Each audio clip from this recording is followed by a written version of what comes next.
Assalamualaikum warahmatullahi wabarakatuh. Kembali lagi dengan saya Hafal. Dengan NIM 19.181. Di sini saya akan mendemokan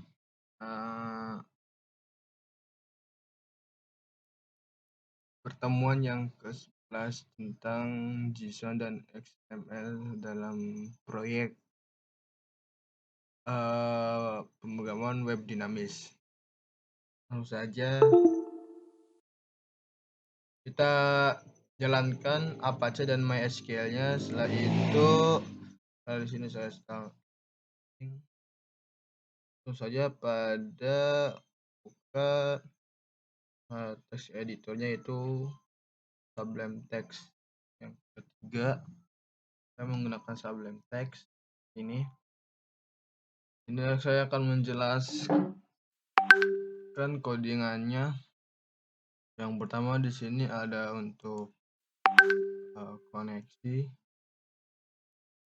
Untuk variable host ini saya menggunakan localhost.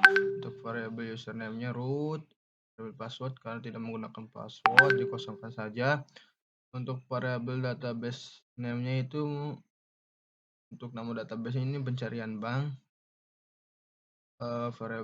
Variable count di sini terdapat variable count untuk menghubungkan antara database dengan PHP dengan perintah variable count sama dengan @mysql _connect dalam kurung variable host, variable username, variable password, variable name. Dalam ini terdapat percabangan if, yaitu kalau jika database-nya error, maka di sini akan menampilkan sebuah pesan yaitu error, dan terdapat error nanti jika gagal mengkoneksikan. Ini untuk exit, untuk menutup. Untuk pada JSON-nya ya, ini saya menggunakan JSON yaitu memberi nama mahasiswa _JSON. Sama di sini ada include connect 2.php. Ini untuk menghubungkan pada koneksi.php. Bukan koneksi ya, connect 2.php. Selanjutnya ada variabel SQL sama dengan select from table underscore user order by ID user. Ini terdapat variabel SQL ya. Variabel ini berfungsi untuk menghubungkan ke dalam sebuah database. Dalam variabel SQL terdapat fungsi select untuk menampilkan data yang telah diinputkan ke dalam database pada tabel tabel user ya, bukan mahasiswa, tabel user.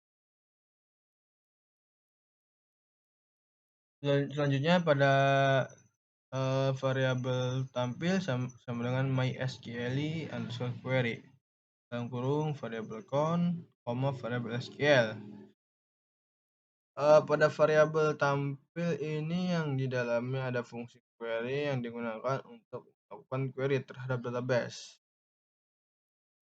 Selanjutnya ada percabangan if dalam kurung mysql_num_rows dalam kurung variabel tampil besar daripada 0. Untuk MySQL num_rows ini untuk mengembalikan fungsi jumlah bidang dalam satu set hasil.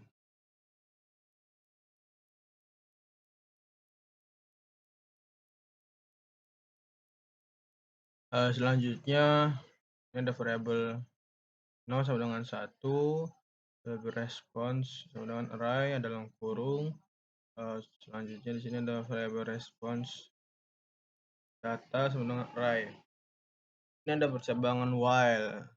Untuk while di sini dalam kurung variabel r sama dengan mysql_fetch_array dalam kurung variabel tampil. untuk MySQL_fetch_array ini berfungsi untuk menampilkan data MySQL nanti, yaitu dengan menggunakan ID user kolom yang ada dalam database. Data yang akan tampil dalam tabel pada halaman website nanti. Ini yaitu buka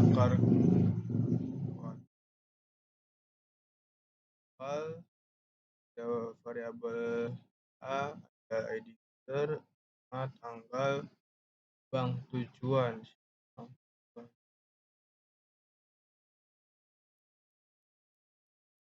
Terus ada alamat. Selanjutnya sini ada array push untuk menambahkan elemen ke posisi terakhir pada array.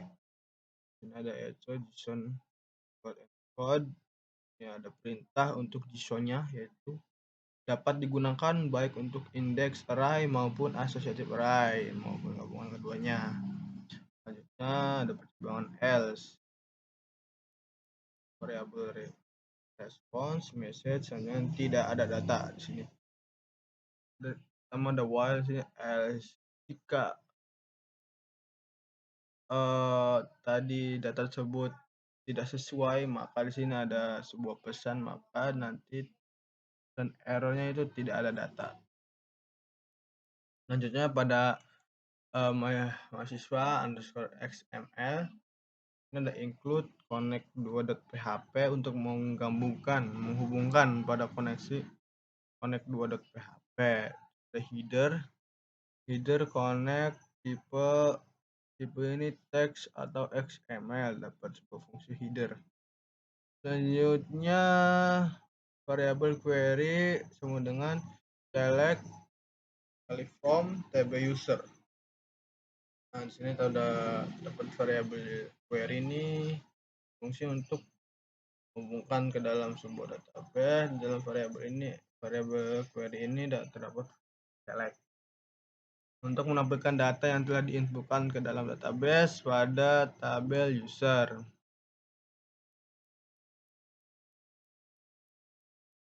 Selanjutnya ada variabel hasil sama nama MySQL_query dalam kurung variabel count, variabel query, terdapat variabel hasil. Ini yang di dalamnya ada fungsi query.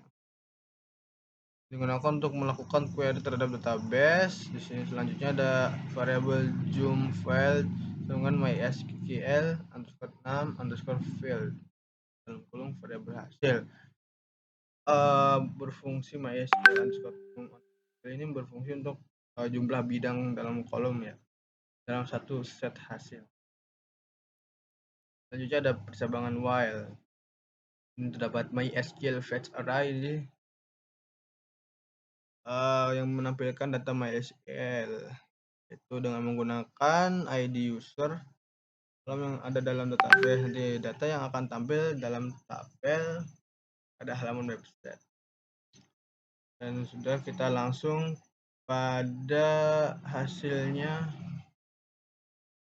di sini. Nah, di sini kita untuk mahasiswanya. Nah, ini untuk hasil JSON-nya. Di sini ada ID user, nama, tanggal, bank tujuan, alamat. Ini ada ID user 1, namanya Hafiz, tanggalnya 2013 0813, tipenya Mandiri, alamat Sleman, dan seterusnya. Selanjutnya untuk XML-nya di sini sebagai berikut. Perbedaannya lebih sederhana JSON-nya, XML lebih rumit sintaknya. Baik, berikutnya ada ID user dan nama, tanggal, bank, alamat, dan apa. Ini untuk project database-nya di sini ya, ID user, nama, tanggal, bank tujuan, dan alamat. Mungkin sekian dulu demo ya, kurang lebihnya mohon maaf. Wassalamualaikum warahmatullahi wabarakatuh.